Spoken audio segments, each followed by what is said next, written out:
जब तुम बाजार में सब्जी खरीद रहे होते हो, तभी तुम्हारे सामने रखी सेलेरी पर अचानक एक लाइन का टेक्स्ट दिखाई देता है, जेड फॉरेस्ट की जड़। तुम अपनी आंखें पूरी ताकत से मलते हो। क्या यह पढ़ाई का स्ट्रेस है? क्या मुझे हल्यूसिनेशन हो रही है? तुम सिर झटकते हो। फिर तुम्हारी नजर पास रखे टमाटरों पर पड़ती है और वहां भी एक टेक्स्ट उभर आता है, चर्बी सोखने वाला फल, इसे सॉल्ट फ्रूट के साथ खाना चाहिए। अरे यार, तुम्हारा हाथ कांपने लगता है और तुम लगभग टमाटर जमीन पर गिरा देते हो। तुरंत तुम चारों तरफ ध्यान से देखने लगते हो। ये क्या पागलपन है? लेकिन आसपास कुछ भी खास नहीं दिखता। भैया, ये कितने का है? 4 युआन 1 पाउंड। क्या? 4 युआन 1 पाउंड इतने खास फल के लिए? मजाक कर रहे हो क्या? बिना सोचे तुम खुद को 2 जोरदार थप्पड़ मार लेते हो। पक्का ये पढ़ाई की थकान है और कुछ नहीं हो सकता। इस पूरे सीन से दुकानदार पूरी तरह हैरान हो जाता है और जल्दी से तुम्हें शांत करने लगता है। बेटा, अगर तुम्हें इसका गूदा पसंद नहीं है तो इतना परेशान होने की जरूरत नहीं। मैं सस्ता लगा देता हूं। सेलेरी और टमाटर खरीदने के बाद तुम पास वाले स्टॉल पर जाकर अंडों का एक टिप्पा लेते हो। इस बार कोई टेक्स्ट दिखाई नहीं देता।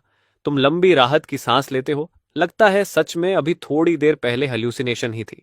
चलो, अब कुछ काले मशरूम भी ले लेता हूं, फिर रात के खाने के लिए सब कुछ हो जाएगा। लेकिन जैसे ही तुम्हारी नजर उन गहरे काले मशरूम पर पड़ती है, तुम्हारे मुंह से अपने आप निकल पड़ता है, दुर्लभ आध्यात्मिक औषधि, डार्कनेस ईयर। आखिर हो क्या रहा है? तुम थोड़ा जिज्ञासु हो जाते हो।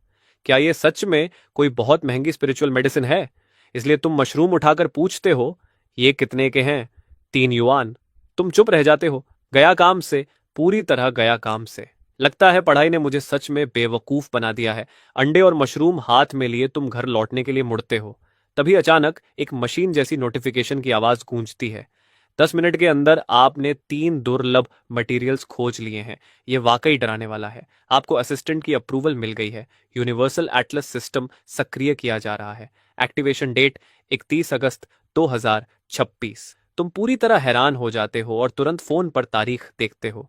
वहां साफ लिखा है 31 अगस्त 2025। ये कैसा बेकार सिस्टम है, जरा भी सही नहीं। और ये यूनिवर्सल एटलस आखिर करता क्या है? लेकिन काफी देर इंतजार करने के बाद भी कुछ नहीं होता। तुम आ भरते हो, शायद मुझे सच में हल्यूसिनेशन हुई थी। आज इतना अजीब सब क्यों हो रहा है? तुम वापस अपने घर पहुंच जाते हो। मोहल्ले की वो बिल्ली जो हमेशा तुम्हारे पीछे लगी रहती है, धूप में आराम से लेटी हुई है। तुम आदत से हाथ बढ़ाते हो और तभी अचानक उस बिल्ली के सिर के ऊपर शब्द दिखाई देते हैं, डीमोनिक स्पेक्ट्रल कैट। तुरंत एक तेज अलार्म बजने लगता है। अलर्ट! अलर्ट! पास में एक बेहद खतरनाक लॉर्ड लेवल क्रीचर का पता चला है। कृपया तुरंत यहां से दूर हो जाए। तुम सामने आराम से बैठे उस मोटे से बिल्ली को देखते हो और सोचते हो, ये रोए का गोला डरावना है, इसे तुम टेरिफाइंग कहते हो। फिर तुम उसके सिर पर हाथ फेर देते हो। आज सच में बहुत अजीब चीजें हो रही हैं। इस बार मैं तुम्हें दुलारने वाला नहीं हूं। चलो जाओ, खेलो। जैसे उसने समझ लिया हो, बिल्ली पलटती है और दौड़ते हुए भाग जाती है। तभी सिस्टम की आवाज फिर सुनाई देती है। एक लॉर्ड लेवल क्रीचर के सामने भी लक्ष्य ने अपना शांत दिमाग बनाए रखा। शानदार प्रदर्शन, विशेष फंक्शन अनलॉक किया जा रहा है, एपिक एनालिसिस। तुम गहरी सांस लेते हो और कहते हो, असिस्टेंट, तुमने कहीं घटिया शराब तो नहीं पी रखी? घर लौटकर तुम कहते हो, एपिक एनालिसिस फंक्शन एक्टिवेट करो। सिस्टम जवाब देता है, एनालिसिस सक्रिय किया जा रहा है। वर्तमान एपिक घटना 31 अगस्त 2026 की दोपहर में आसमान एक अजीब काले कोहरे से ढक गया था। एक बिल्ली रास्ता भटक कर यहां आ गई थी। काले कोहरे से भ्रमित होकर वह अपना रास्ता खो बैठी। समय के साथ उस काले कोहरे से निकलने वाली शक्ति उसके शरीर को धीरे धीरे खाती रही और आखिर में उसे डार्कनेस वर्ल्ड की बिल्ली में बदल दिया। एक बेहद डरावना रूप। उसी समय तुम उससे मिले। खतरे के सामने भी तुमने अपना दिमाग शांत रखा और सिर्फ एक डांट से उसे भगा दिया। वाह, सच में कमाल है। ये विवरण पढ़ने के बाद तुम खुद को हंसने से रोक नहीं पाते। हल्की जिज्ञासा भरी हंसी के साथ तुम फिर से वह सब सामान निकालते हो जो तुम बाजार से खरीद कर लाए थे। मुझे फिर से बताओ, ये सब आखिर है क्या? एटलस ऑफ ऑल थिंग्स खुल जाता है। एटलस में 3 मटेरियल कार्ड्स और एक क्रीचर कार्ड दिखाई देते हैं। तुम सबसे पहले मटेरियल्स की कैटेगरी पर क्लिक करते हो। वहां जेड फॉरेस्ट की जड़ थी जो ट्रेनिंग की क्षमता बढ़ाती है, सॉल्ट फ्रूट जो शरीर की ताकत बढ़ाता है, और डार्कनेस ईयर जो अंदरूनी दुष्ट शक्तियों से बचाव करता है। सब पढ़ने के बाद एटलस कार्ड के नीचे रिवॉर्ड एक्सट्रैक्ट का ऑप्शन दिखाई देता है। तुम आराम से उस पर क्लिक करते हो। Z forest root card extract किया गया। Constitution +2 rock red fruit card extract किया गया। Strength +2, darkness year card extract किया गया, स्पिरिट +2।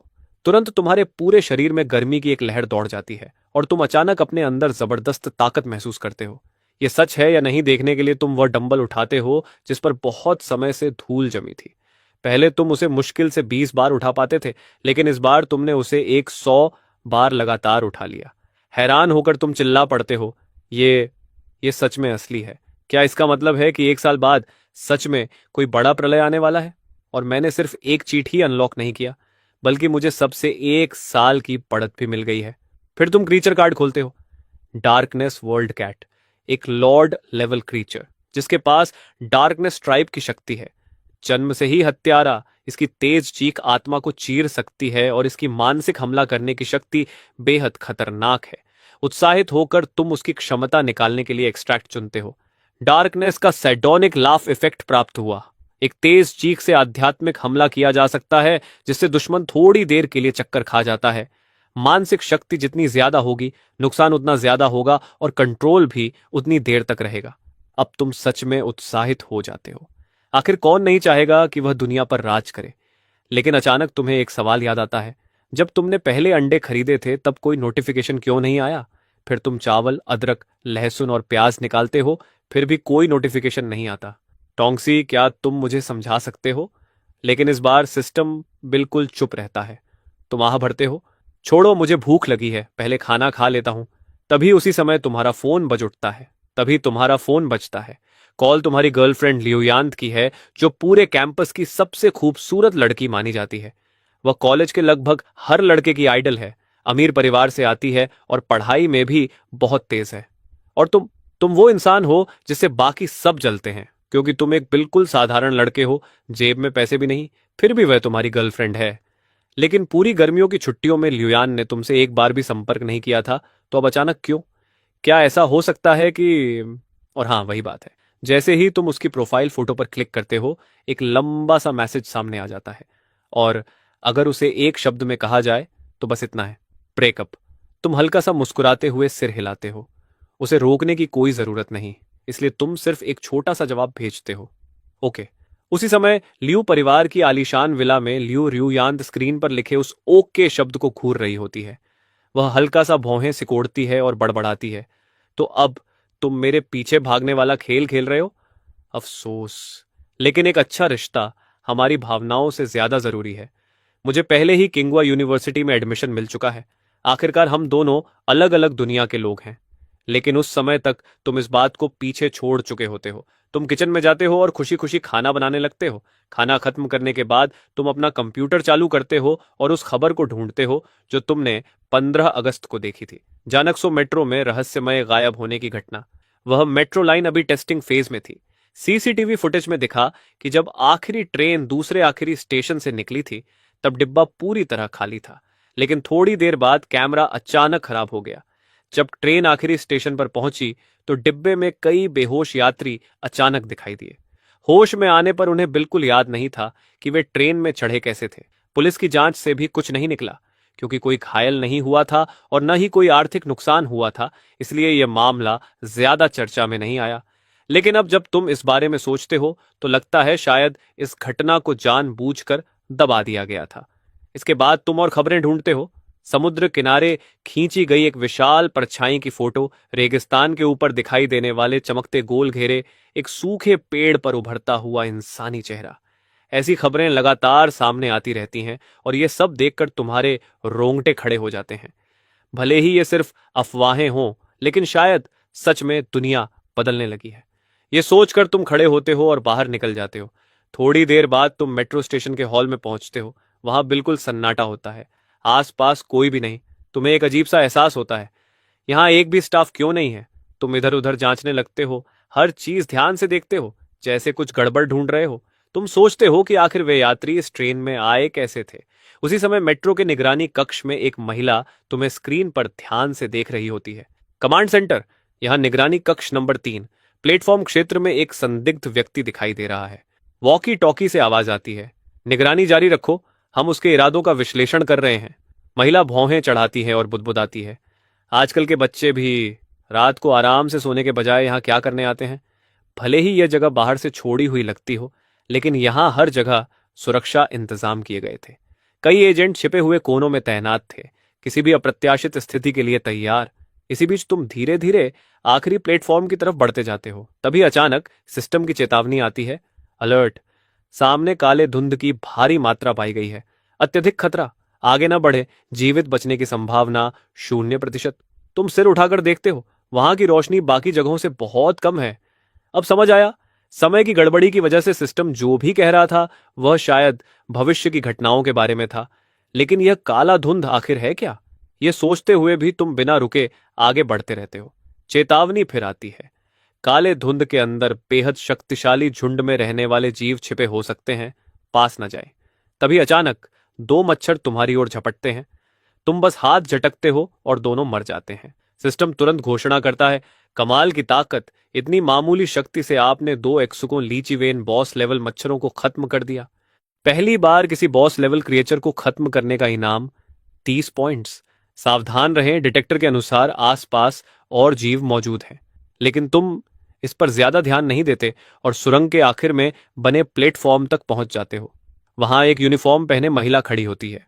वह पूछती है, मैं मेट्रो स्टेशन की कर्मचारी हूं, आप यहां क्या कर रहे हैं? दरअसल उसने पहले ही तुम्हारी पूरी जानकारी खंगाल ली थी। तुम हल्की मुस्कान के साथ जवाब देते हो, मैं तो बस एक साधारण 12वीं का छात्र हूं मैडम। मैंने सुना था कि यह मेट्रो स्टेशन थोड़ा अजीब है, इसलिए स्कूल शुरू होने से पहले एक बार देखने चला आया। वह कहती है, एक छात्र को रात में अकेले यहां नहीं घूमना चाहिए। आइए, मैं आपको बाहर तक छोड़ देती हूँ।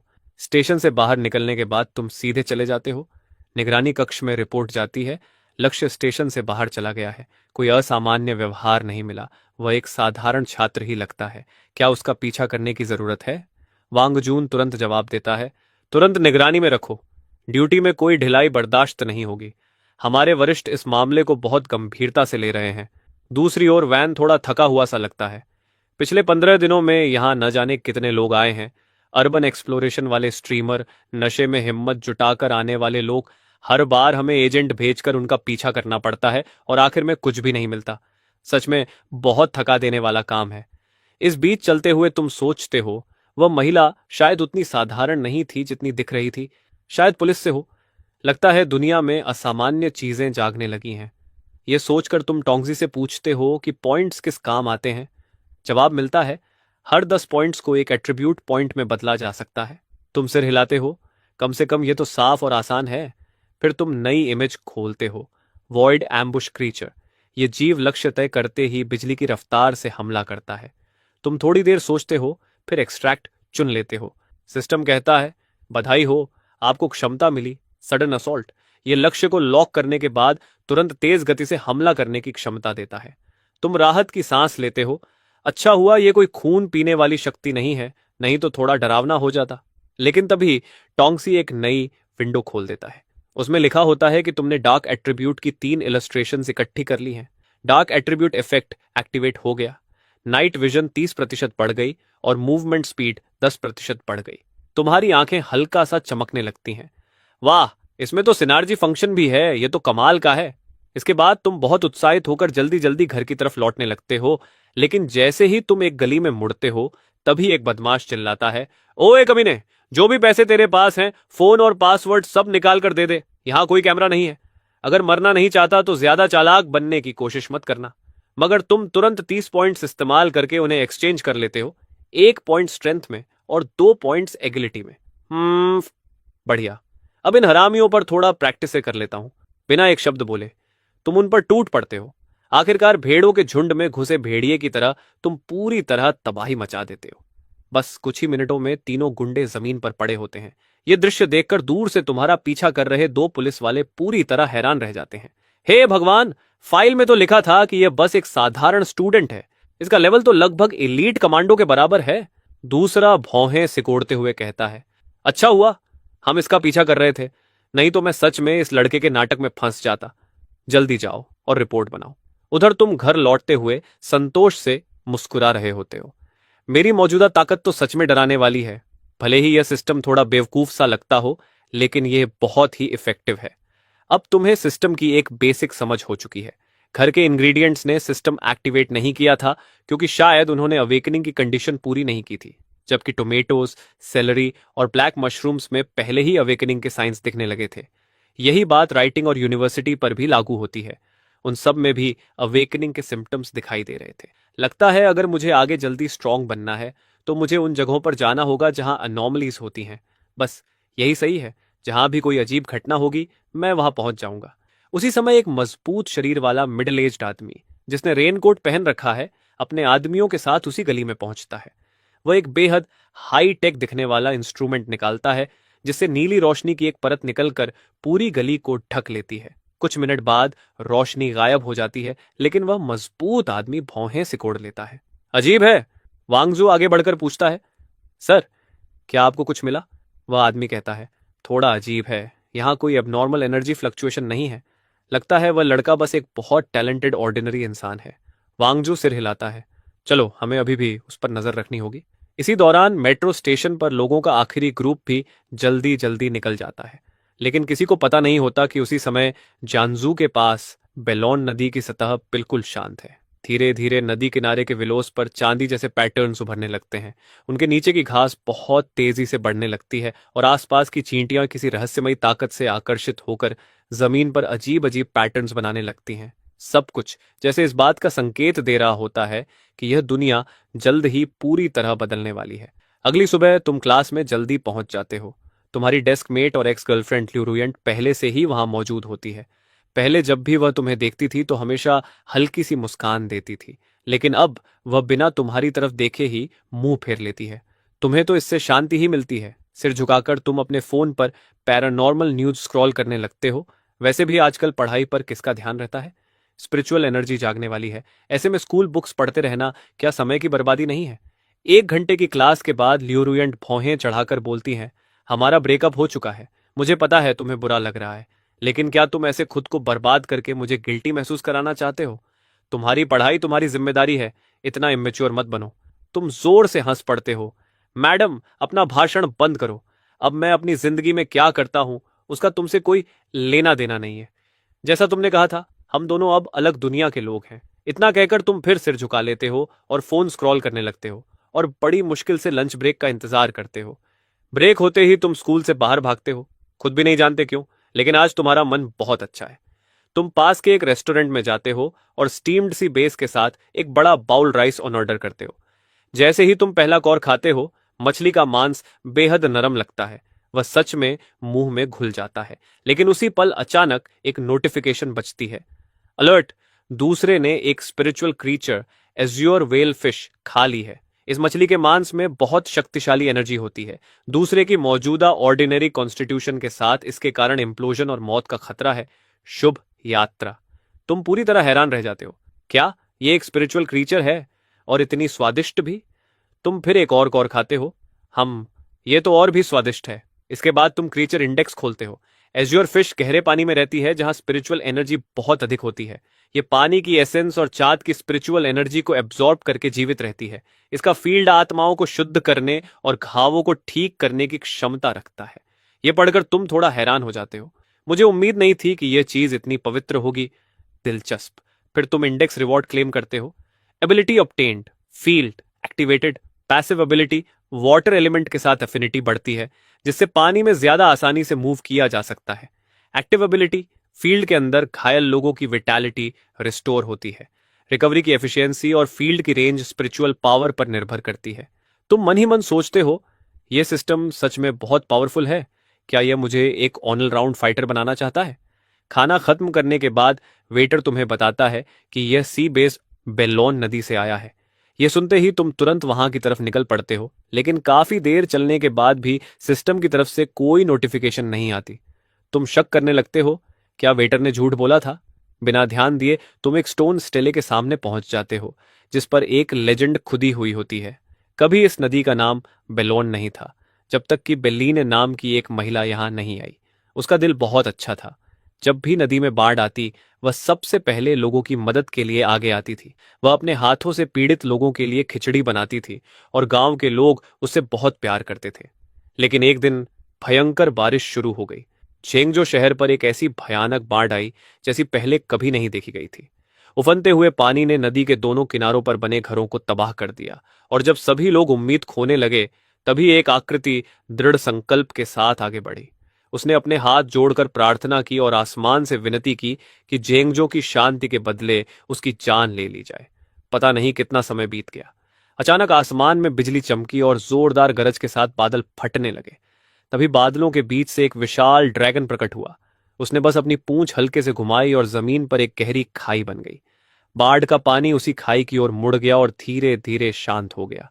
लेकिन उसी समय बेलिग्न ऐसे गिर पड़ी जैसे डोर टूट जाने पर कोई पतंग जमीन पर आ गिरती है। विशाल ड्रैगन ने दर्द से भरी एक गर्जना की और उसका शरीर धीरे धीरे पारदर्शी होने लगा। फिर वह अनगिनत रोशनी के कणों में बदलकर नदी के पानी में मिल गया और बेलिग्न की आकृति भी धीरे धीरे धुंधली पड़ते पड़ते पूरी तरह गायब हो गई। उसी दिन से जंगहुई नदी का नाम बदलकर बेलोन नदी रख दिया गया और बेलिग्न की याद में यह पत्थर की स्टेलें खड़ी की गई। यह पढ़कर तुम हल्की सी सांस भरते हो। लगता है इस दुनिया में सच में इतनी नेक और दयालु महिला भी हुई है। जैसे ही तुम स्टेल को पार करते हो, सिस्टम अचानक तुम्हें अलर्ट देता है कि दूसरे के लिए एक अपॉर्चुनिटी मिली है। तुम्हारे पीछे आसमान से ऊर्जा का एक बादल तेजी से गुजरता है। तुमने एक ब्लेसेड लैंड खोज ली है। सीन टाइप की नई एंट्री कोडेक्स में जोड़ दी गई है। तुम्हारा उत्साह तुरंत बढ़ जाता है। लगता है यहां अवेकनिंग के संकेत हैं।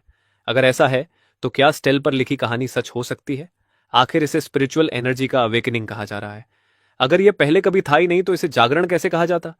सिस्टम ने कहा कि यह एक ब्लेसेड लैंड है। क्या ऐसा हो सकता है कि ये सोचते हुए तुम जमीन के पास जाते हो, हाथ बढ़ाकर एक शाखा को हल्के से छूते हो। Precious immortal wood discovered, immortal soil पीबो।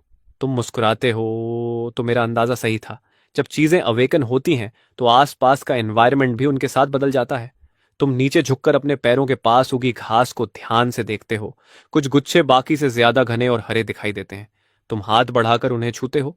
System तुरंत बताता है, rare immortal herb discovered, immortal herb क्विलाइन। तुम चारों ओर नजर दौड़ाते हो लेकिन और कुछ असामान्य नहीं दिखता। तब तुम मटेरियल्स कोडेक्स खोलते हो। इमॉर्टल सॉइल बीबो में वाटर एसेंस मौजूद होती है और इसकी पत्तियां व शाखाएं स्पिरिचुअल मेडिसिन बनाने के काम आ सकती हैं। इमॉर्टल हर्ब क्विलीन इसी मिट्टी के साथ सिम्बियोसिस में उगती है। कल्टीवेटर्स इस घास की ओस का सेवन कर सकते हैं, जो शरीर को पोषण देती है, घावों की हीलिंग तेज करती है और जीवन को लंबा कर सकती है। ये पढ़कर तुम दंग रह जाते हो। ये तो असली खजाने हैं। मगर अभी इस घास पर ओस नहीं बनी है। शायद अवेकनिंग अभी उस स्टेज तक नहीं पहुंची। कुछ दिनों बाद फिर आकर देखूंगा। इसके बाद तुम कोडेक्स की रिवॉर्ड क्लेम करते हो। Feral illustration of Z waves extracted, spirit +3। फिर spiritual herb emerald illustration extracted, constitution +2। तुम हल्की सी मुस्कान देते हो। सच में ओरिजिनल मटेरियल्स एक अलग ही कैटेगरी है। इनके स्टैट्स रेयर मटेरियल्स से भी थोड़े बेहतर हैं। तभी अचानक एक और नोटिफिकेशन बजती है। आपने वुड एट्रीब्यूट की 3 इलस्ट्रेशन इकट्ठा कर ली है। Attribute effect activated, wound healing speed 20% बढ़ गई। इसके बाद तुम सीन इलस्ट्रेशंस देखते हो।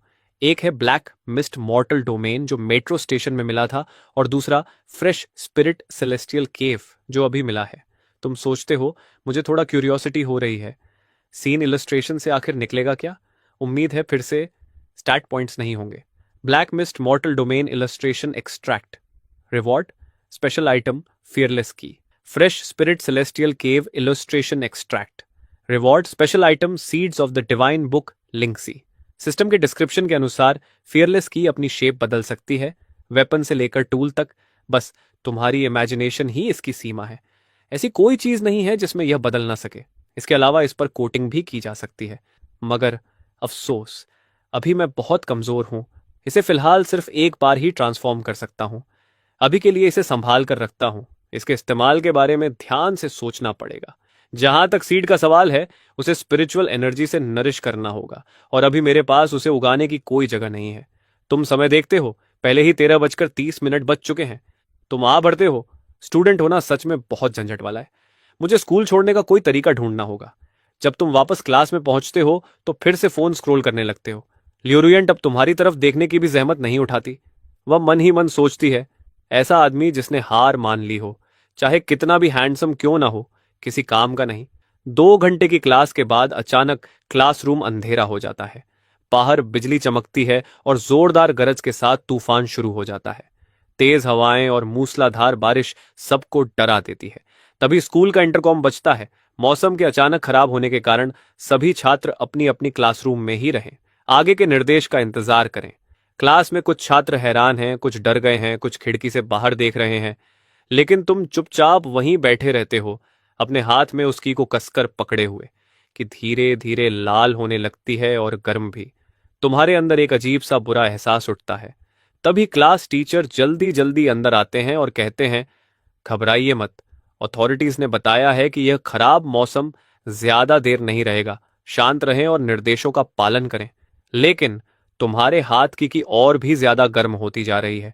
अब तुम खुद को रोक नहीं पाते। तुम अचानक खड़े होते हो और क्लासरूम से बाहर दौड़ पड़ते हो। लियुरियानत भौहें सिकोड़ती है। ये क्या कर रहा है? क्या ये जानबूझकर अजीब हरकत करके मेरा ध्यान खींचना चाहता है?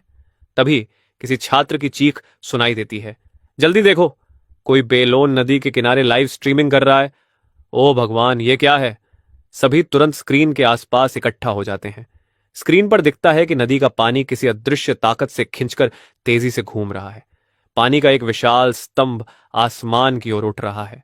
स्ट्रीमर लुआन की आवाज डर से कांप रही है, दोस्तों, मुझे यहां से निकलना पड़ेगा, यहां बहुत डरावना हो रहा है। तुरंत इंटरनेट यूजर्स पागल हो जाते हैं, नहीं मत जाओ स्ट्रीमर, ये नजारा जिंदगी में एक बार ही देखने को मिलता है। हाँ हाँ, सब लोग गिफ्ट्स भेजो, देखते हैं यहां कौन सा स्पिरिचुअल मास्टर असेंशन कर रहा है। और तुम जो इन सब से अनजान हो, पहले ही स्कूल से बाहर भाग चुके हो। तुम आसमान की ओर देखते हो। तूफान जिस दिशा में सबसे ज्यादा भयंकर है वह बेलोन नदी की तरफ ही लगता है, इसलिए तुम मूसलाधार बारिश में पूरी ताकत से दौड़ने लगते हो और पता ही नहीं चलता कैसे एक रहस्यमयी औरा तुम्हारे शरीर को घेरने लगती है। धीरे धीरे तुम्हारी दिल की धड़कन, सांसें और कदम एक लय में आने लगते हैं। तभी एक जलती हुई ऊर्जा तुम्हारे शरीर के अंदर घूमने और बहने लगती है। तुम चौंक उठते हो, ये यही तो स्पिरिचुअल एनर्जी है। सिस्टम की आवाज गूंजती है, ये सच में कमाल है। उसने खुद ही कल्टीवेशन की मेथड समझ ली और आधिकारिक रूप से कल्टीवेशन के रास्ते पर कदम रख दिया। उसका मौजूदा लेवल अब रिनंसिएशन रेल्म के तीसरे स्टेज तक पहुंच चुका है। यह सुनते ही तुम्हारे अंदर जबरदस्त एक्साइटमेंट भर जाती है।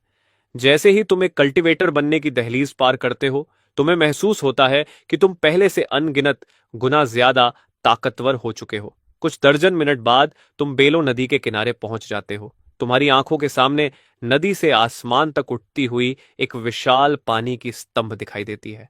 यहां बारिश और भी तेज है और हवा और भी ज्यादा उग्र होकर चल रही है। तुम्हें हल्के हल्के ऐसा महसूस होता है कि पानी के नीचे कोई विशाल छाया हिल रही है। तभी सिस्टम अलर्ट देता है, सावधान, सामने अत्यधिक खतरा है। ऊर्जा बेहद हिंसक और अव्यवस्थित है। अंदर प्रवेश करते ही मौत निश्चित है। तुरंत पीछे हटो। लेकिन तुम सिस्टम की चेतावनी पर ध्यान नहीं देते।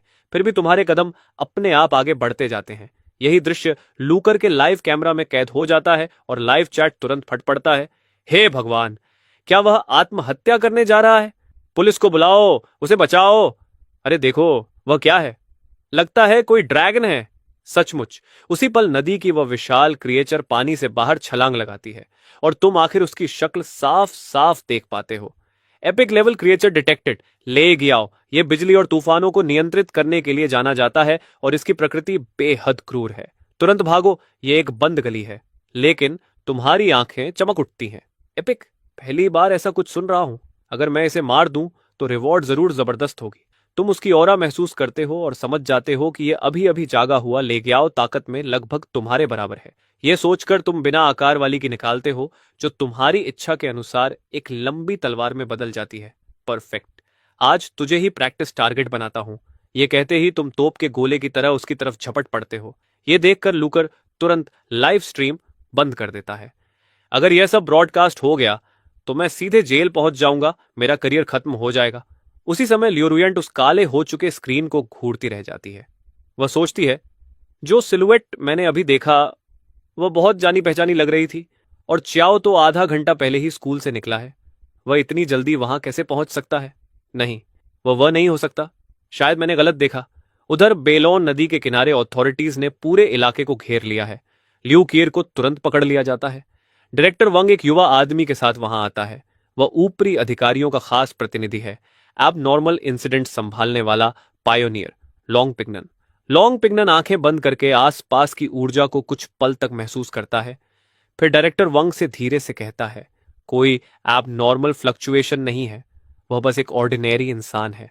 वंग जुन के हाथ के इशारे पर पुलिस लूकर को ले जाती है। तभी अचानक एक भयानक एक्सप्लोजन गूंजता है। तुम पहले ही कई बार लेग्याओ से टकरा चुके हो और टक्कर की ताकत से दोनों पक्ष पीछे धकेल दिए जाते हैं। कई थंडर रोर्स गूंजते हैं, लेकिन तुम जोर से हंस पड़ते हो। हाँ हाँ, कमाल है, फिर से। और तुम बिना किसी टेक्निक के फिर से हमला कर देते हो, बस अपनी तलवार को इधर उधर घुमाते हुए लगातार वार करते जाते हो। इतनी ताकत का प्रतिद्वंद्वी मिलना बहुत दुर्लभ है। ये मेरी अपनी कॉम्बैट पावर को समझने का सबसे अच्छा मौका है। तुम्हारी आंखें एक्साइटमेंट से चमक रही हैं। दूर खड़ा लॉन्ग पिग्नन यह देखकर स्तब्ध रह जाता है। क्या डरावनी ओरा है जो उस चीज से लड़ रहा है। क्या वह सच में इंसान है? असल में 2 महीने पहले ही लॉन्ग बिगन ने महसूस कर लिया था कि इस दुनिया में कोई अज्ञात बदलाव हो रहा है। धरती पर एक ऐसी ऊर्जा प्रकट हुई थी जिसका पहले कभी कोई रिकॉर्ड नहीं था। इसी वजह से देश ने एक्सपर्ट्स को इकट्ठा करके एनर्जी डिटेक्टर बनाया और परिणामों से पता चला कि बहुत कम लोग इस ऊर्जा के साथ प्राकृतिक रेजोनेंस बना सकते हैं। इस ऊर्जा को स्पिरिचुअल ऑनरा नाम दिया गया और इन लोगों को पायोनियर्स कहा गया। कई प्राचीन ग्रंथों का अध्ययन करने के बाद ऊपरी अधिकारियों ने कल्टीवेशन के स्टेजेस तय किए।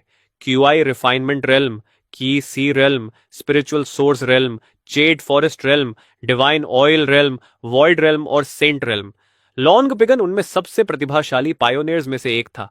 सिर्फ 1 महीने में वह ची रिफाइनमेंट के पीक तक पहुंच गया था और उसकी कॉम्बैट पावर देश के टॉप 10 में गिनी जाती थी। इसलिए उसे जेंगजू में इस एबनॉर्मल घटना को संभालने भेजा गया था। लेकिन इस समय वह पूरी तरह स्तब्ध था। यह कैसा मॉन्स्टर है? स्पिरिचुअल एनर्जी तो अभी अभी जागी है, फिर ये इतना ताकतवर कैसे हो सकता है? शायद रीइंफोर्समेंट में आए वॉर गॉड भी इससे नहीं लड़ पाएंगे। इस बीच लेग्याओ के शरीर पर कई गहरे घाव बन चुके हैं। तुम अपनी तलवार उठाकर उसकी तरफ इशारा करते हुए हंसते हो। इस दुष्ट बीस्ट की स्पिरिचुअल एनर्जी अभी अभी जागी है। ताकत लगभग मेरी बराबर है, लेकिन उसका एट्रीब्यूट मुझसे थोड़ा कमजोर है। वार्म अप खत्म, अब मर। तुम ठंडी हंसी हंसते हुए कहते हो, एपिफेरल डॉन एक्टिवेट। उसी पल लेग्याओ जैसे बिजली गिरने से वहीं जड़ हो जाता है। तुम मौका पकड़कर तलवार से वार करते हो। स्विश! उसका एक हाथ हवा में उड़ जाता है और उसका विशाल शरीर भारी आवाज के साथ जमीन पर गिर पड़ता है। सिस्टम की आवाज आती है, भयानक शक्ति, एपिक लेवल क्रिएचर की पहली एलिमिनेशन। Reward 1000 integration points. उसी समय तुम दूर पुलिस की गाड़ियां देख लेते हो। भले ही मैं अथॉरिटीज से संपर्क करके ऐसी पहचान पाना चाहता हूं जो स्कूल से बंधी ना हो और जिससे मुझे ज्यादा जानकारी मिल सके, लेकिन अभी मैं सार्वजनिक रूप से सामने नहीं आ सकता। यह सोचकर तुम चुपचाप दूसरी दिशा से वहां से निकल जाते हो। कुछ मिनट बाद सभी लोग बेलोन ब्रिज के पास पहुंचते हैं। लॉन्ग पिग्नन हांफते हुए उस मरे हुए बीस्ट को देखता है। यह तो थंडर ट्राइब की एक बेहद दुर्लभ स्पिरिचुअल बीस्ट है। स्पिरिचुअल एनर्जी जागे हुए अभी कितना समय हुआ है और पहले से ही इस स्तर की क्रीचर मौजूद है। अगर हम इसे यूं ही बढ़ने दें तो क्या हम सच में इसे रोक पाएंगे?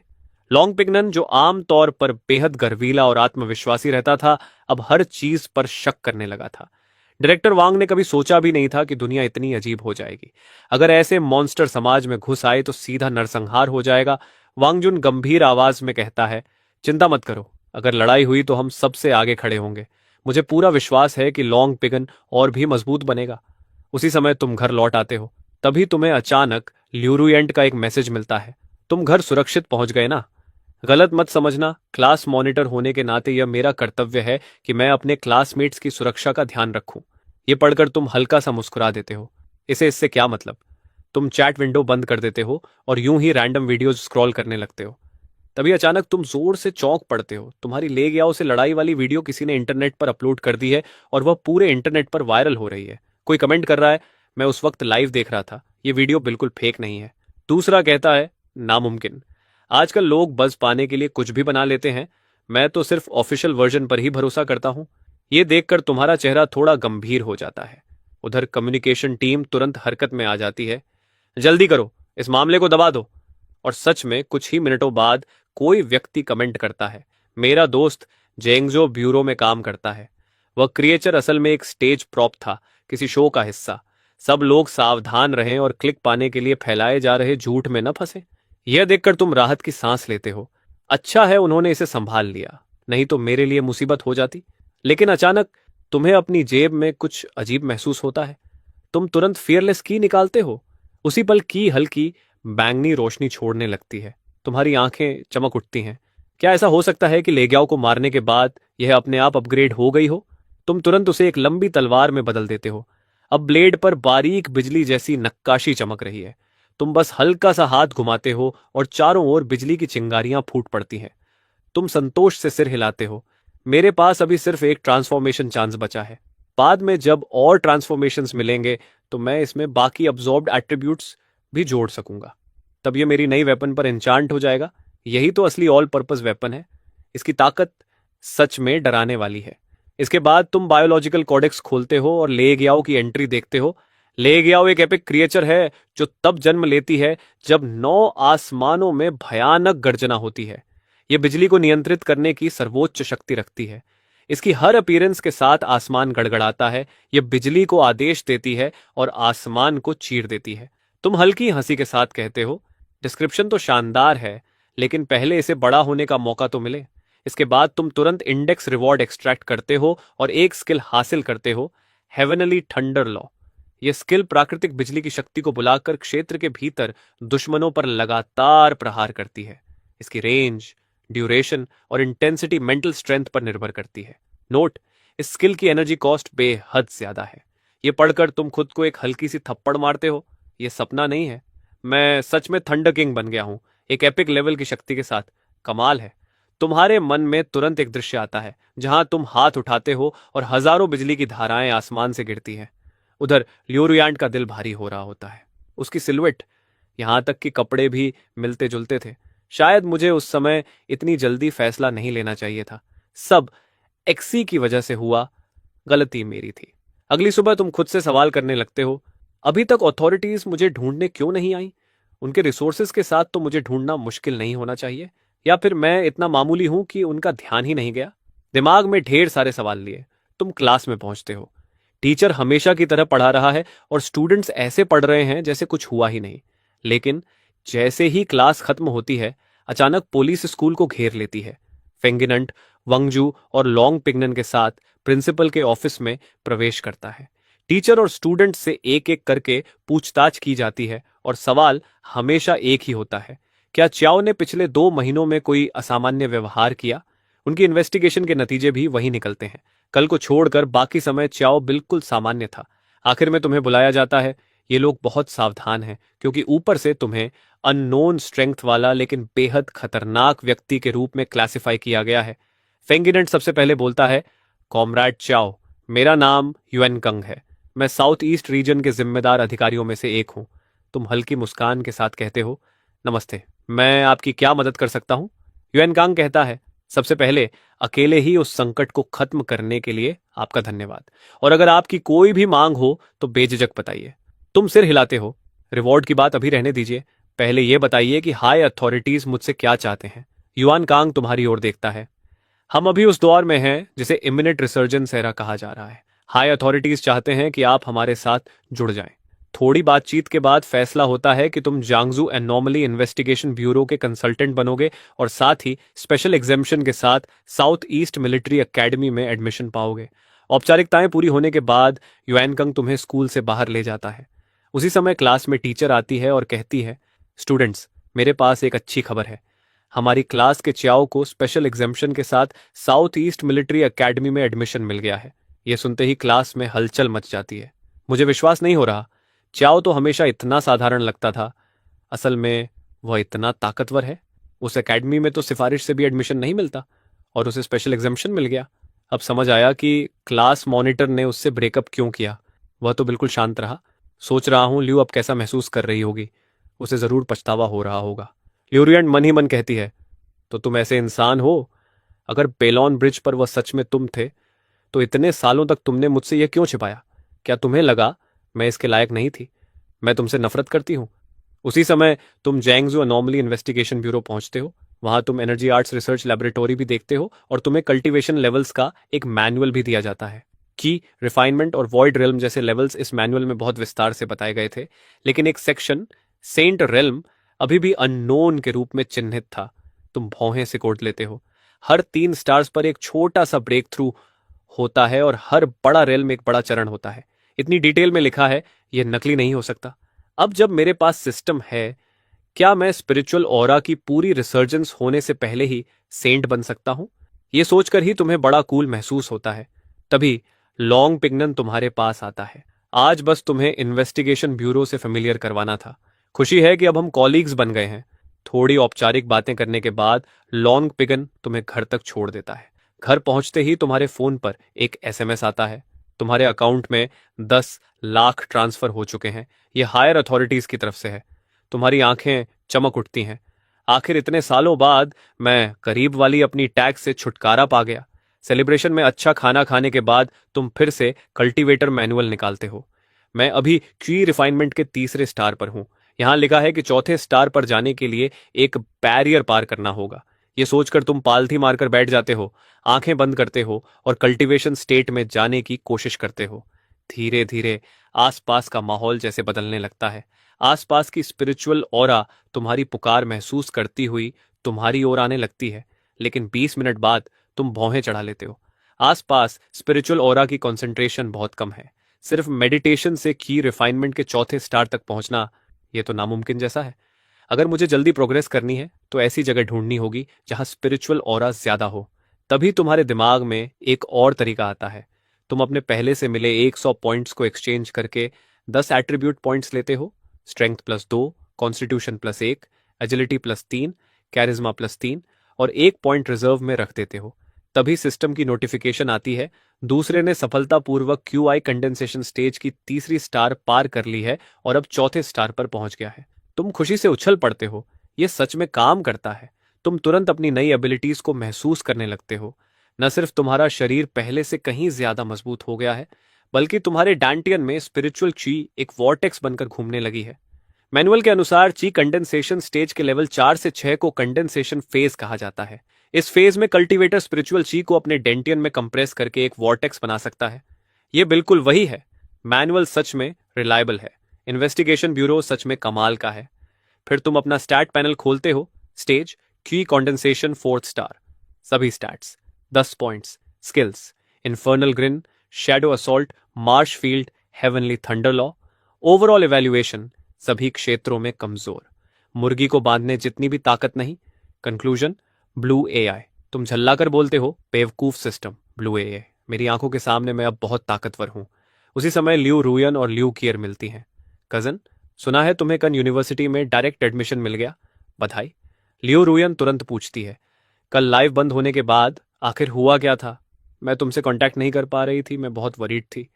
ल्यूकेट तुरंत आसपास सस्पिशियस नजरों से देखती है और धीरे से ल्यू रूयन के कान में कहती है, असल में जो हुआ वह लाइव में दिखे से कहीं ज्यादा जटिल था। यह दुनिया शायद उतनी सिंपल नहीं है जितनी दिखती है। लियो रोयान कुछ पल के लिए चुप रह जाती है, फिर पूछती है, कसिन, कल व्हाइट ड्रैगन ब्रिज में जो व्यक्ति अंदर गया था उसका क्या हुआ? ल्यूकीर का चेहरा अचानक गंभीर हो जाता है। उसके बारे में सवाल मत पूछो, बस इतना जान लो कि वह शायद तुम्हारी उम्र का ही है, लेकिन हम और वह बिल्कुल अलग दुनिया के लोग हैं। यह टॉप सीक्रेट है। लियू कीर से अलग होने के बाद लियू रोयान उदास होकर घर लौटती है। क्या वह सच में इतना असाधारण है? अचानक उसे पछतावा होने लगता है, जैसे किसी अदृश्य ताकत से प्रेरित होकर वह तुम्हें मैसेज भेज देती है, तुम वहां हो। तुम मैसेज देखते हो और हंसते हो, अकेला कोई क्लाउन ही इसका जवाब देगा। तभी लॉन्ग बिगन तुम्हें कांटेक्ट करता है, चियाओ जल्दी इन्वेस्टिगेशन ब्यूरो आओ, मेट्रो केस में नया डेवलपमेंट हुआ है। तुम भौहें सिकोड़ते हो।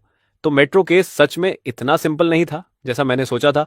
ब्यूरो पहले से इसकी जांच कर रहा है। तुम तुरंत ब्यूरो पहुंचते हो। वांगजू और लॉन्ग पिगन तुम्हें एक heavily guarded special hospital room के सामने ले जाते हैं। अंदर 3 लोग पड़े हैं और दर्द से उनका चेहरा विकृत हो रहा है। वांगजू कहता है, ये वही पैसेंजर्स हैं जो मेट्रो में अचानक प्रकट हुए थे। उनके शरीर में हो रहे बदलाव साफ दिखाई दे रहे हैं। उनके शरीर से एक अजीब सी ऑरा निकल रही है। यह मुझे बहुत असहज कर रही है। लेकिन तुम लॉन्ग पिगनन से भी ज्यादा ताकतवर हो, इसलिए तुम्हें यह और साफ महसूस होता है। तुम्हारी नजर में उन लोगों के चारों ओर काले धुएं जैसी लहरें लिपटी हुई हैं। यह दृश्य तुम्हें टूजन के गोस्ट कैट डीमन और वॉइड ट्रेन की घटना की याद दिलाता है। यह ब्लैक मिस्ट एनवायरनमेंट और जीवित प्राणियों दोनों को प्रभावित कर सकती है, तो इंसानों को भी कर सकती है। यह सोचकर तुम वांगजू से कहते हो, दरवाजा खोलो, मुझे अंदर जाकर देखना होगा। वांगजू झिझकता है। यह थोड़ा खतरनाक हो सकता है। तुम शांत स्वर में कहते हो, कोई समस्या नहीं। कंसल्टेंट होने के नाते कुछ प्रैक्टिकल करना भी जरूरी है। अगर मैं भी इसे संभाल नहीं सका तो क्या आपको लगता है कोई और कर पाएगा? वांगजू कुछ पल सोचता है और फिर सिर हिलाकर मान जाता है। कमरे में प्रवेश करने के बाद तुम उस व्यक्ति के पास जाते हो जिसके आसपास ब्लैक ऑरा सबसे ज्यादा है। तुम झुककर उस काली ऑरा को छूने ही वाले होते हो कि अचानक सिस्टम अलर्ट देता है। Warning, contamination detected. तुरंत पीछे हटो, अभी भी बचने का मौका है। तुम भौं उठाते हो। लगता है इस ब्लैक मिस्ट से सावधान रहना पड़ेगा। तुरंत तुम्हारा शरीर स्पिरिचुअल एनर्जी की एक परत से ढक जाता है। जैसे ही स्पिरिचुअल एनर्जी एक्टिवेट होती है, तुम्हारी सेंसेस और भी तेज और साफ हो जाती है। संक्रमित लोगों की ऑरा लगातार तेज होती जा रही थी। अगर तुमने जल्दी कुछ नहीं किया तो नतीजे बहुत भयानक हो सकते थे। तुम तुरंत अपनी स्पिरिचुअल एनर्जी उनके शरीर में भेजने की कोशिश करते हो, लेकिन उम्मीद के उलट तुम्हें बेहद जबरदस्त प्रतिरोध महसूस होता है। अचानक एक जोरदार धमाके के साथ उलटी ऊर्जा की लहर बाहर की तरफ फट पड़ती है। उसी क्षण लॉन्ग बिगन पूरी तरह स्तब्ध रह जाता है। यह इतनी भयानक शक्ति। वह सोचता है कि जियाओन से लड़ते समय चियाओ इतना ताकतवर नहीं लगा था। क्या उस समय उसने अपनी असली ताकत छिपाई थी? उसके मन में आता है कि बाकी सारे तथाकथित जीनियसेस चियाओ के सामने बस मजाक हैं। तभी सिस्टम फिर से आवाज देता है, आपकी शक्ति भयावह है। आप एक नेक्रोमैंटिक एंटिटी का सामना करने में सफल हुए, जबकि आप अभी बिगिनर हैं। ब्लैक मिस्ट क्रीचर्स इंडेक्स अब अनलॉक हो चुका है। तुम तुरंत उसे खोलकर देखते हो। नेक्रोमैंटिक एंटिटी, यह 9 महान ब्लैक मिस्ट्स में से एक है। जिन लोगों को यह छूती है उन्हें इन्फेक्टेड कहा जाता है। थोड़े समय के कोमा के बाद उनकी सारी स्टैटिस्टिक्स तेजी से बढ़ जाती है। वे हिंसक और बेहद शक्तिशाली हो जाते हैं और अंतिम चरण में वे पूरी तरह ब्लैक मिस्ट के गुलाम बन जाते हैं। ये पढ़ते ही तुम्हारी रीढ़ में सिहरन दौड़ जाती है। तो ब्लैक मिस्ट के कई प्रकार हैं और उनमें से 9 हैं। तुम मन ही मन बड़बड़ाते हो। इसके असर को देखकर तो ये अपोकलिप्स के ज़ॉम्बीज जैसे लगते हैं। और सबसे बुरी बात यह है कि ये रिसर्जेंस ईरा के ज़ॉम्बीज हैं, फेज 0। अगर एक दिन ये ज़ॉम्बीज उड़ने लगें, जमीन में घुस जाए और स्पेल्स भी चलाए, तो फिर लड़ाई का मतलब ही क्या रह जाएगा? ये सोचकर तुम कॉडेक्स रिवॉर्ड ले लेते हो। स्पेशल आइटम, फियरलेस की मोल्ड। इससे फियरलेस की को एक अतिरिक्त ट्रांसफॉर्मेशन मिलती है। तुम तुरंत भौहें चढ़ा लेते हो।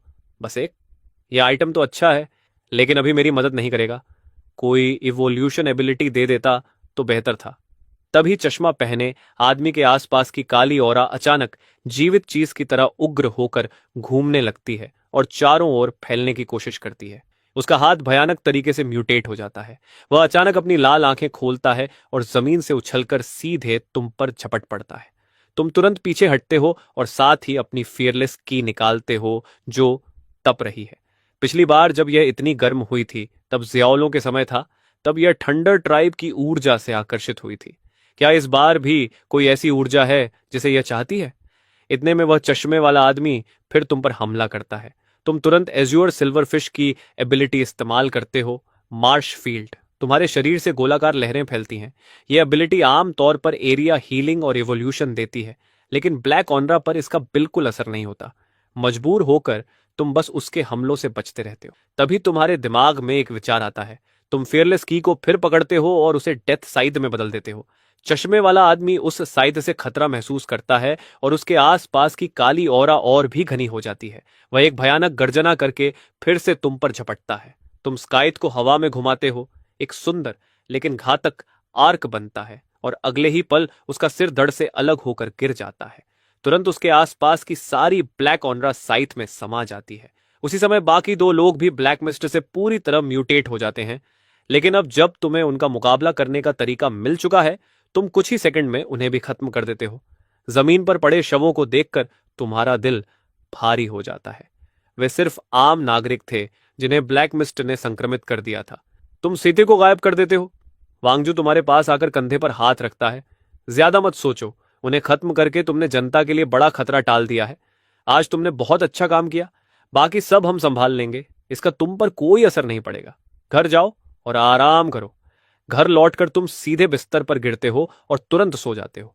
पूरी रात आराम करने के बाद तुम्हारा मन काफी शांत हो जाता है। तुम डिवाइन ट्री लिंक्सी का सीड निकाल कर देखते हो। ये सीएन लिंक टुंटियन तुजियन की रिवॉर्ड है और कहा जाता है कि जब ये बड़ा हो जाएगा तो लगातार स्पिरिचुअल एनर्जी देता रहेगा। तुम अपने बैंक बैलेंस को फिर देखते हो और सोचते हो, अब समय आ गया है कि एक घर खरीद लिया जाए जहां इस पेड़ को लगाया जा सके। तुम एक रियल एस्टेट एजेंसी पहुंचते हो। एक एजेंट मुस्कुराते हुए तुम्हारे पास आती है। नमस्ते, हमारे एजेंसी में आपका स्वागत है। मैं आपकी कैसे मदद कर सकती हूँ? तुम मन ही मन सोचते हो, अच्छा है, यहां वह क्लिशे वाला सेलर नहीं है जो ग्राहक को उसकी शक्ल देखकर जज करे। फिर हल्की हंसी के साथ कहते हो, मैं विलास देखना चाहता हूं, खासकर जो थोड़ी आइसोलेटेड हो। मुझे शांति पसंद है। एजेंट सिर हिलाती है और गंभीरता से कई प्रॉपर्टीज दिखाने लगती है। सब सुनने के बाद तुम एक आइसोलेटेड विला की तरफ इशारा करके कहते हो, मुझे यही चाहिए। एजेंट चौंक जाती है। उसने तो बस प्रोफेशनलिज्म में सब दिखाया था। उसे उम्मीद ही नहीं थी कि कोई सच में विला खरीद लेगा। उत्साहित आवाज में वह कहती है, सर, इस विला की कुल कीमत 3,90,00,000 है। हमारे पास कई पेमेंट ऑप्शंस। तुम तुरंत अपनी बैंक कार्ड निकालकर उसे रोक देते हो। पूरा पेमेंट यही है, कॉन्ट्रैक्ट तैयार कीजिए। मिस जू, वह सेल्स वुमन खुशी से झूम उठती है। इसने सच में खरीद लिया। यह आज का सबसे हैंडसम ग्राहक है। उसी समय लियो रुयन भी उसी एजेंसी में आती है। दूर से तुम्हारी परिचित सिलुएट देखकर वह वहीं ठिठक जाती है। क्या संयोग है, यह सच में वही है? उसके मन में रोमांस नॉवेल जैसा ख्याल आता है। क्या यह किस्मत का खेल है, जैसे किसी सीईओ रोमांस कहानी की शुरुआत। जैसे ही तुम वहां से मुड़कर चले जाते हो, लियो रुयान तुरंत सेल्स वुमन से पूछती है, अभी जो क्लाइंट था उसकी इंफॉर्मेशन दे सकती है? सेल्स वुमन मना कर देती है। माफ कीजिए, हमारे ग्राहकों की जानकारी गोपनीय होती है। लियो रुयन कहती है, बस थोड़ा सा हिंट दे दीजिए, मैं तुरंत यहां एक अपार्टमेंट कैश में खरीद लूंगी। लेकिन इस सब से अनजान तुम घर लौट चुके होते हो। तभी लियो रुयान तुम्हें मैसेज भेजती है, चाओ, क्या हमारे बीच कोई गलतफहमी है? क्या हम मिलकर बात कर सकते हैं? तुम हंसते हुए सोचते हो, बकवास, मैं तो राजा बनने वाला हूं। औरतें सिर्फ मेरी तलवार निकालने की रफ्तार धीमी करती है। अगले दिन तुम सेल्स वुमन के साथ विला देखने जाते हो। जैसे ही वह चली जाती है, तुम तुरंत अपनी स्पिरिचुअल एनर्जी से पूरे इलाके को स्कैन करने लगते हो। थोड़ी ही देर में तुम्हें एक ऐसी जगह मिलती है जिसका फेंग शुई बेहद शानदार है, बिल्कुल किसी बड़े चू मास्टर की पसंद जैसी। तुम वहीं डिवाइन ट्री लिंक्सी का सीड लगा देते हो। उसे लगाने के बाद तुम सोचते हो, देखते हैं यह चीज कब उगेगी। शायद मुझे कहीं और जाकर थोड़ा एडवेंचर करना चाहिए। तभी तुम्हें परसों नाश्ते के समय सुनी हुई दो बुजुर्गों की बातें याद आती हैं। मेरा भतीजा जंजू के पश्चिम की पुरानी जंगल में मुर्गियां पालता है। इन दिनों रात होते ही जंगल में अजीब सी रोशनियां तैरने लगती हैं। कभी कभी लाल आंखों की जोड़ी अंधेरे में दिखाई देती है और फिर गायब हो जाती है। मुर्गियां इतनी डर गई हैं कि अब सुबह भी बांग नहीं देती। उस समय तुमने इन बातों पर ध्यान नहीं दिया था, लेकिन अब सोचने पर तुम्हें लगता है कि वेस्ट ओल्ड फॉरेस्ट में अवेकनिंग के संकेत हो सकते हैं। ये सोचकर तुम तुरंत निकल पड़ते हो और पलक झपकते ही जंगल में पहुंच जाते हो। जंगल में कदम रखते ही तुम्हें एक अजीब एनर्जी फ्लक्चुएशन महसूस होती है। ध्यान से देखने पर तुम्हें जमीन पर एक ऐसी व्यवस्था दिखती है जो किसी मैजिकल फॉर्मेशन जैसी लगती है। आसपास की हल्की स्पिरिचुअल एनर्जी अपने आप उस फॉर्मेशन के केंद्र की ओर खींच रही होती है। तुम हैरान होकर कहते हो, ये क्या चीज है? ये तो सच में स्पिरिचुअल एनर्जी को कंसंट्रेट कर रही है। लगता है ये कोई आर्टिफिशियल फॉर्मेशन है। जैसे ही तुम उसे छूने के लिए हाथ बढ़ाते हो, पीछे से अचानक एक गुस्से भरी आवाज आती है। झाड़ियों से एक युवक और एक युवती बाहर आते हैं। युवती भौहें सिकोड़कर कहती है, हमारी चीजों को मत छुओ, हमने अभी अभी इन्हें लगाया है, तुरंत यहां से चले जाओ। तुम शांत स्वर में कहते हो, मैं तो बस देख रहा था, यह तुम्हारा घर नहीं है कि मुझे भगा रही हो। तुम्हें क्या अधिकार है? यह सुनकर युवक गुस्से में आ जाता है। अगर अभी नहीं गए तो बाद में मत कहना कि हमने चेतावनी नहीं दी। तुम हल्की हंसी छोड़ते हो, जाना तो मैं भी चाहता हूं, लेकिन पहले यह देखना चाहता हूं कि तुम तीन लोग पत्थरों से खेलकर स्पिरिचुअल एनर्जी कैसे पैदा कर लेते हो। यह सुनते ही दोनों के चेहरे का रंग बदल जाता है। उनकी आंखों में साफ अविश्वास झलकता है। तभी पीछे से एक गहरी सांस की आवाज आती है और एक बूढ़ा आदमी जो टॉयस्ट रॉब पहने होता है, धीरे धीरे पेड़ों के बीच से बाहर आता है। असल में तुम पहले ही समझ चुके थे कि ये तीनों बस शुरुआती स्तर के कल्टीवेटर्स हैं। बूढ़े टाओइस्ट को देखते ही दोनों युवा आदर से पीछे हट जाते हैं। लेकिन आश्चर्य की बात यह होती है कि वह बूढ़ा टॉइस्ट हाथ जोड़कर तुम्हें गहरा प्रणाम करता है। यह देखकर दोनों शिष्य दंग रह जाते हैं। उनका मास्टर जी कल्चरेशन में निपुण है और अकेले ही उन्हें हरा सकता है। फिर वह इस लड़के के सामने इतना सम्मान क्यों दिखा रहा है? बूढ़ा टॉइस्ट मन ही मन सोचता है, मैं इस व्यक्ति की गहराई समझ नहीं पा रहा, बेहतर है विनम्र ही रहूं। तुम भी हाथ जोड़कर उसे प्रणाम करते हो और पूछते हो, अब क्या आप मुझे बता सकते हैं कि यह चीज क्या है? तुम्हारी बात खत्म भी नहीं होती कि युवती बीच में बोल पड़ती है, हम तुम्हें क्यों बताएं। बूढ़ा टाओइस्ट तुरंत उसे डांट देता है, चियाओ ये बदतमीजी मत करो। चियाओ ये गुस्से में पीछे हटती है और अपने साथी से धीरे से कहती है, भले ही वह भी पाइनियर हो, हमें इतना झुकने की जरूरत नहीं है। हम 3 हैं और वह अकेला। युवक भी सिर हिलाता है, सही कहा। पता नहीं मास्टर क्या सोच रहे हैं। बूढ़ा टाओइस्ट तुम्हारी ओर देखकर कहता है, मेरी शिष्या ने बदतमीजी की, कृपया बुरा मत मानिए। लेकिन क्या मैं आपसे एक सवाल पूछ सकता हूं? आपका वर्तमान कल्टीवेशन लेवल क्या है? तुम भौहें सिकोड़ते हो, तुरंत अपनी लाइटनिंग वाली लंबी तलवार निकालते हो और बस हाथ का हल्का सा वार करते हो। अगले ही पल जमीन पर एक गहरी दरार बन जाती है। यह शक्ति देखकर वहां मौजूद सभी लोग सांस रोक लेते हैं। बूढ़ा टॉइस्ट भी स्तब्ध रह जाता है। इस व्यक्ति की शक्ति सच में डरावनी है। तुम शांत आवाज में कहते हो, अब शायद आप बता सकते हैं कि यह चीज क्या है। बूढ़ा टॉइस्ट खुद को संभाल कर जवाब देता है, यह जायंट स्प्रिट फॉर्मेशन है। इसका तरीका मेरे परिवार में पीढ़ियों से चले आ रहे एक टॉइस्ट बुक से आया है। मैंने उस किताब के अनुसार साधना की, लेकिन कभी सफल नहीं हुआ, इसलिए मैंने लगभग हार मान ली थी। लेकिन 1 महीने पहले मंदिर के अंदर का एक सूखा पेड़ अचानक जीवित होने लगा। मैंने उसे छुआ और उसी समय टना ब्रीदिंग टेक्निक का अभ्यास किया। तभी पहली बार स्पिरिचुअल एनर्जी मेरे शरीर में प्रवेश कर गई और मैं कल्टीवेटर बन गया। लेकिन उसके बाद वह पेड़ फिर से सूख गया, इसलिए मेरे इन दोनों शिष्यों को वह मौका नहीं मिला। तभी तुम उसे रोककर पूछते हो, 1 मिनट, अगर ऐसा है तो आपके दोनों शिष्य अभी भी शुरुआती स्तर पर ही क्यों हैं? बूढ़ा टायोस्ट मुस्कुराकर कहता है, लगभग आधे महीने पहले मेट्रो केस की जांच के दौरान यहां कुछ खास पाया गया था। एक एनर्जी डिटेक्शन इंस्ट्रूमेंट यहां लाया गया और मंदिर तेज रोशनी से चमक उठा। उसके बाद मंदिर को तुरंत सील कर दिया गया। मैंने इन्वेस्टिगेशन ब्यूरो को सब सच बता दिया और उन्होंने 2 कीमती पिल्स के बदले मेरी टोइस्ट बुक की कॉपी ले ली। उन्हीं 2 पिल्स की वजह से मेरे दोनों शिष्य, जिनकी प्रतिभा साधारण है, कल्टीवेशन के रास्ते पर आ सके। यह सुनकर तुम सच में हैरान हो जाते हो। ऊपरी अधिकारियों के पास सच में संसाधनों की कमी नहीं है। ऐसी पिल जो आम इंसान को स्पिरिचुअल एनर्जी महसूस करने दे, यह तो अनमोल खजाना है। तुम बूढ़े टॉइस्ट को सम्मान से हाथ जोड़कर कहते हो, मेरी कोई बुरी मंशा नहीं है, मैं बस इस जायंट स्पिरिट फॉर्मेशन को ध्यान से देखना चाहता हूं। बूढ़ा टॉइस्ट सिर हिलाकर कहता है, जरूर, लेकिन कृपया इसे ज्यादा डिस्टर्ब मत कीजिए। तुम सावधानी से एक पत्थर को छूते हो। तुरंत सिस्टम की आवाज आती है, rare material discovered, spirit stone formation discovered, giant spirit formation. फिर तुम फॉर्मेशन के बीच में जाते हो और उस पत्थर को छूते हो जो बाकी से अलग दिख रहा था। सिस्टम फिर बताता है, precious material discovered, stellar stone. यह सुनकर तुम्हारी आंखें चमक उठती हैं। एक ही बार में तुम्हारे कोडेक्स में 3 नई एंट्रीज जुड़ गई हैं और उनमें से एक प्रेशियस आइटम भी है। यह सोचकर तुम तुरंत कोडेक्स खोलकर देखने लगते हो।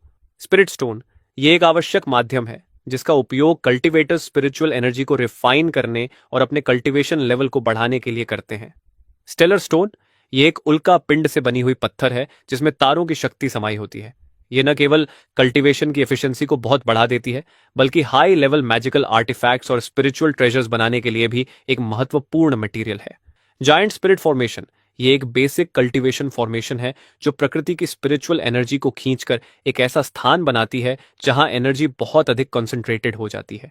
उसी समय बूढ़ा टाओइस्ट तुम्हें गहरी सोच में डूबा हुआ देखता है और मन ही मन सोचता है, उम्मीद है कि यह मुझे मारकर सब कुछ लूटने का इरादा नहीं रखता। नहीं, वह ऐसा नहीं करेगा। आखिर मैंने टॉइस्ट बुक इन्वेस्टिगेशन ब्यूरो को सौंप दी है, मेरे पास कुछ प्रोटेक्शन तो है। लेकिन उसे क्या पता कि तुम तो बस सिस्टम के कॉडेक्स रिवॉर्ड्स एक्सट्रैक्ट कर रहे हो। सिस्टम तुरंत बताता है, index extraction type 0, strength +2, stellar index extraction, strength +3। अगले ही पल तुम्हारी स्ट्रेंथ 10 से सीधे 15 पॉइंट्स तक पहुंच जाती है और तुम्हारी ताकत अचानक बहुत बढ़ जाती है। तभी सिस्टम की एक और नोटिफिकेशन आती है, 3 एनर्जी एट्रीब्यूट पाथ्स एक्टिवेट हो चुके हैं। Energy attribute path effect activated. दूसरे ने एनर्जी पाथ पर 1% एनलाइटनमेंट प्राप्त कर लिया है। अब किए गए डैमेज का 1% सीधे टारगेट की डिफेंस को इग्नोर करेगा। यह सुनकर तुम दंग रह जाते हो, अरे वाह, यह तो प्योर डैमेज है। सच में जैकपॉट लग गया। अब जब तुम उस बूढ़े टॉइस्ट को देखते हो तो तुम्हारी आंखों में एक निखांदे एक नई चमक आ जाती है। तुम मन ही मन सोचते हो, यह बूढ़ा तो सच में ब्लेसिंग है। उधर बूढ़ा टॉइस्ट तुम्हारी नजर देखकर घबरा जाता है। उम्मीद है यह नजर मेरे लिए नहीं है, मैं इन सब चीजों के लिए बहुत बूढ़ा हूं। आखिर यह सोच क्या रहा है? तभी तुम उसकी सोच को तोड़ते हुए पूछते हो, आपने जायंट स्पिरिट फॉर्मेशन यहां क्यों लगाई? इसे सीधे किन्सन टेम्पल में लगाना आसान नहीं होता, बूढ़ा टॉइस्ट जवाब देता है। असल में हम सांप को बिल से बाहर निकालने की कोशिश कर रहे हैं। कल रात आधी रात को एक बुजुर्ग दंपत्ति मंदिर आए। बूढ़ी औरत ने बताया कि उसका भतीजा गायब हो गया है और जिन मुर्गियों को वह पालता था वे सभी सातों छिद्रों से खून बहते हुए मर गईं। वे उसे ढूंढने जंगल के अंदर गए थे, लेकिन थोड़ी ही दूर जाने पर उन्हें अजीब आवाजें सुनाई दी, कभी हंसी, कभी रोने की आवाज। डरकर वे तुरंत मंदिर भागे और मुझसे मदद मांगी। इसलिए हमने यहाँ जायंट स्पिरिट फॉर्मेशन लगाई है ताकि उस चीज को बाहर निकाल सकें। यह सुनते ही तुम्हें तुरंत वही अफवाहें याद आ जाती हैं जो तुमने सुनी थी। लगता है सच में यहां कुछ हुआ है। बूढ़ा टायोस्ट आगे कहता है, आज सुबह मैंने यह मामला इन्वेस्टिगेशन ब्यूरो को भी बता दिया है। जल्दी ही स्पिरिचुअल ओनरा एसोसिएशन के लोग हमारी मदद के लिए पहुंचने वाले हैं। तुम मुस्कुराते हो तो फिर हम सब मिलकर इंतजार करते हैं। मैं भी देखना चाहता हूं कि वेस्ट ओल्ड फॉरेस्ट में आखिर क्या छिपा है। इसके बाद बूढ़ा टाओइस्ट और उसके दोनों शिष्य पालथी मारकर ध्यान लगाने लगते हैं। उधर तुम फोन निकालकर गेम खेलने लगते हो, लेकिन खेल खत्म भी नहीं हुआ था कि अचानक तुम्हें महसूस होता है कि बूढ़े टॉइस्ट के शरीर के चारों ओर एक शक्तिशाली स्पिरिचुअल ऑनरा फैलने लगी है। तुम हैरान होकर सोचते हो, इसने अभी अभी की मास्टरी के दूसरे लेवल को ब्रेक थ्रू कर लिया। यह बूढ़ा कोई साधारण व्यक्ति नहीं है। ब्रेक थ्रू के बाद वह उठता है और तुम्हें प्रणाम करता है। सर, आपके मार्गदर्शन से मुझे बहुत ज्ञान मिला। आपकी वजह से ही मैं ची मास्टरी के दूसरे स्तर तक पहुंच पाया। तुम हाथ हिलाकर कहते हो, मास्टर, इतना विनम्र मत बनिए। यह आपके कठिन अभ्यास का फल है, इसमें मेरा कोई योगदान नहीं। तभी दूर से 3 आकृतियां दिखाई देती हैं। उनमें से एक आगे बढ़कर कहता है, मेरा नाम च्याओ है। मैं स्पिरिचुअल ओरा एसोसिएशन की टीम का लीडर हूं और इस मिशन के लिए भेजा गया हूं। मास्टर, चलिए अब चलते हैं। रात का इंतजार करना ठीक नहीं होगा। च्याओ ने जल्दी ही आकलन कर लिया कि इस समूह में सिर्फ बूढ़े टॉइस्ट का लेवल थोड़ा ठीक है। बाकी लोग भले ही ची मास्टरी के पहले स्तर पर हों, लेकिन उसे लगता है कि असली लड़ाई में वह उन सबको आसानी से हरा सकता है। फिर भी क्योंकि ऊपर से कोऑपरेशन का आदेश था, वह ज्यादा घमंडी बनने की हिम्मत नहीं करता। जहां तक तुम्हारी बात है, च्याओ हान ने तुम्हारी तरफ देखा तक नहीं। उसकी नजर में तुम जैसे 18 साल के लड़के को वह 100 लोगों में भी हरा सकता है। जैसे जैसे समूह जंगल के अंदर बढ़ता है, आसपास का माहौल और अंधेरा होता जाता है। च्याओ हान भौहें सिकोड़कर कहता है, यहां का माहौल अजीब है। सब लोग सावधान रहो। तुम अपना फोन उठाकर देखते हो, जैसा उम्मीद था यहां नेटवर्क नहीं है। अचानक एक तेज हवा चलती है जिसमें घना काला कोहरा घुला हुआ है। तुम्हारे कानों में भनभनाहट होने लगती है। तभी सिस्टम अलर्ट देता है, वार्निंग, सामने अत्यधिक घनी ब्लैक मिस्ट है। Extreme danger zone. किसी भी हालत में आगे मत बढ़ो। Survival rate 0। तुम कुछ पल के लिए हैरान रह जाते हो। ऐसा डेथ वार्निंग पहले भी मेट्रो स्टेशन में आया था और आखिर में वह तो बस मच्छर निकले। तुम सोचते हो, देखते हैं इस बार ब्लैक मिस्ट किस प्रकार की है, 9 बड़ी श्रेणियों में से कौन सी। तभी अचानक उस धुंध के अंदर से एक तीखी चीख सुनाई देती है। च्याओ हन घबराकर आगे इशारा करता है। वह क्या चीज है? धुंध के भीतर से कई धुंधली काली परछाइयां तेजी से उनकी ओर बढ़ती हैं। सब तुरंत कॉम्बैट पोजीशन में आ जाते हैं। कुछ ही सेकंड में वे परछाइयां उनके ऊपर आ पहुंचती हैं। च्याओ हान चिल्लाता है, ये तो चमगादड़ हैं। इतना कहते ही उसके शरीर से पीली रोशनी फूटती है और वह बिजली की तरह तेज मुक्का मारता है। सबसे आगे वाली राक्षसी चमगादड़ उसी पल मर जाती है। तुम चुपचाप हस्तक्षेप करने का विचार छोड़ देते हो और मन ही मन सोचते हो, इस च्याओ हान की टेक्निक काफी दिलचस्प है। उसी समय बूढ़ा टाओइस्ट भी हरकत में आ जाता है। उसकी लकड़ी की तलवार हवा में घूमती है और च्याओ हान के हमले के साथ तालमेल बनाकर कुछ ही पलों में बाकी चमगादड़ों को भी खत्म कर देती है। च्याओ हान आश्चर्य से बूढ़े टाओइस्ट को देखता है। इस बूढ़े की ताकत सच में खतरनाक है। शायद यह ची ट्रेनिंग रेल्म के दूसरे स्तर तक पहुंच चुका है। इसी बीच तुम मौका देखकर एक मरी हुई चमगादड़ को छूते हो। सिस्टम तुरंत बताता है, identification, Twilight creature. Twilight creature यह लॉस्ट सोल्स एंटिटी से पैदा हुई एक दुष्ट रचना है। इसके पास बेहद तेज जबड़े और घातक जहर होता है। यह आमतौर पर झुंड में रहती है, लेकिन तेज रोशनी से बहुत डरती है। यह जानकारी पढ़कर तुम भौहें सिकोड़ लेते हो। जैसा मैंने सोचा था, यह भी लॉस्ट सोल्स एंटिटी का ही काम है। लेकिन तुम्हें सोचने का ज्यादा समय नहीं मिलता, क्योंकि तभी च्याओ हान घबराकर चिल्लाता है, हे भगवान, ये इतने ज्यादा कैसे हो सकते हैं? पता ही नहीं चला कब सामने का आसमान पूरी तरह चमगादड़ों की एक विशाल सेना से ढक गया था। हजारों हजार डेमोनिक चमगादड़ हवा में मंडरा रही थी और माहौल दम घोंटने वाला हो गया था। बूढ़े टॉयस्ट का चेहरा पीला पड़ जाता है। भले ही वह चीक कंडेंसेशन के दूसरे स्तर तक पहुंच चुका था, लेकिन इतने सारे मॉन्स्टर्स के सामने वह बस मौत की तरफ दौड़ रहा था। घबराकर वह तुम्हारी तरफ मुड़ता है। सर, यह देखकर चाओहन पूरी तरह दंग रह जाता है। एक सेकंड लेवल एक्सपर्ट इतना विनम्र कैसे हो सकता है? क्या यह लड़का तीसरे स्तर तक पहुंच चुका है? यह कैसे संभव है? इसकी उम्र ही कितनी है? लेकिन उसी समय तुम हल्की मुस्कान के साथ कहते हो, इतनी बड़ी संख्या में इविल क्रीचर्स और सब एक जगह इकट्ठा, तुम्हारी किस्मत सच में खराब है। अचानक तुम्हारे हाथ में बिजली से चमकती तलवार प्रकट होती है। अगले ही पल तुम्हारी सारी स्पिरिचुअल एनर्जी विस्फोट की तरफ फूट पड़ती है। तुम्हारा रूप ऐसा लग रहा था जैसे कोई थंडर गॉड धरती पर उतर आया हो। तुम्हारी ऑरा इतनी दबावपूर्ण थी कि सामने की चमगादड़ों की सेना एक पल के लिए जम सी गई। चाओहन यह देखकर पूरी तरह स्तब्ध रह जाता है। स्पिरिचुअल एनर्जी तो अभी अभी दुनिया में लौटी है, फिर इतनी भयानक शक्ति कैसे मौजूद हो सकती है? लेकिन तुम किसी की हैरानी पर ध्यान नहीं देते। तुम अचानक अपनी तलवार की धार पर खून की एक धार उगल देते हो, फिर तलवार उठाकर गरजते हो, मेरे खून की शपथ, मैं बिजली को बुलाता हूं ताकि मेरे सामने की सारी अंधकार को नष्ट कर दे। ये वही अल्टीमेट टेक्निक थी जो तुम्हें थंडर बीस्ट को मारने के बाद मिली थी, हेवनली थंडर पनिशमेंट।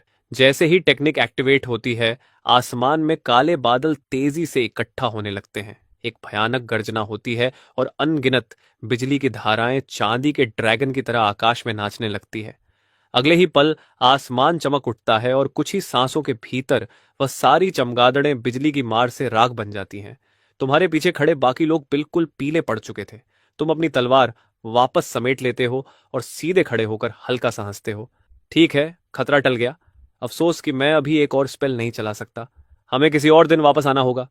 बाकी सब लोग बिना कुछ बोले तुम्हारे पीछे पीछे चल पड़ते हैं।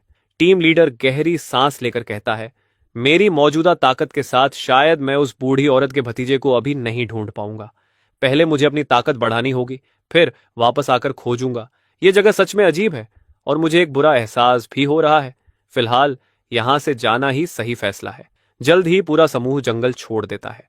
तुम भी अपनी मोटरसाइकिल की तरफ बढ़ते हो ताकि घर लौट सको।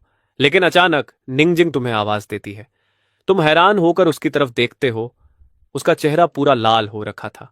इसे बुखार है क्या? निंगजिंग का चेहरा टमाटर जैसा लाल हो जाता है।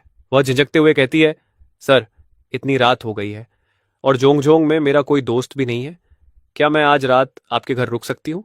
वह भले ही यह बात जोर से कहती है, लेकिन उसके दिमाग में दो आवाजें लड़ रही थीं। निंगजिंग, तुम क्या बकवास कर रही हो? दूसरी आवाज कहती है, चुप रहो। इतना अद्भुत इंसान रोज नहीं मिलता। यह मौका हाथ से निकल गया तो जिंदगी भर पछताओगी। आखिर दोनों आवाजें उसके दिमाग में पूरी तरह गड़बड़ा जाती हैं, लेकिन उसे बिल्कुल उम्मीद नहीं थी कि तुम सीधे सिर हिलाकर मना कर दोगे। निंगजिंग वहीं हैरान खड़ी रह जाती है। इसने इतनी साफ मना कैसे कर दिया? कितनी शर्म की बात है। तभी जैसे किसी अनजानी ताकत से मजबूर होकर वह फिर बोल पड़ती है, मैं मुफ्त में नहीं रुकूंगी। मैं आपको पैसे दूंगी, 10,000 युआन। ठीक है? जैसे ही यह शब्द उसके मुंह से निकलते हैं, उसे तुरंत पछतावा होने लगता है। गई भैंस पानी में, इतना ताकतवर आदमी क्या पैसों के लिए परेशान होगा? मैं कितनी बेवकूफ हूं। लेकिन उसे क्या पता, यह सुनते ही तुम्हारी आंखें चमक उठती हैं।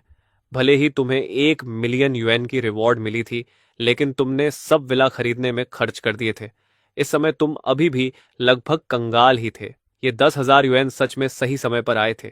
यह सोचकर तुम गंभीर चेहरा बनाकर कहते हो, हम मुझे तुम्हारे पैसों की जरूरत तो नहीं है, लेकिन मुझे डर है कि तुम्हारे जैसी अकेली लड़की को कहीं परेशानी ना हो जाए। चलो बैठो। निंगजिंग खुशी से उछल पड़ती है। सच में ये तो कमाल है। धन्यवाद बॉस,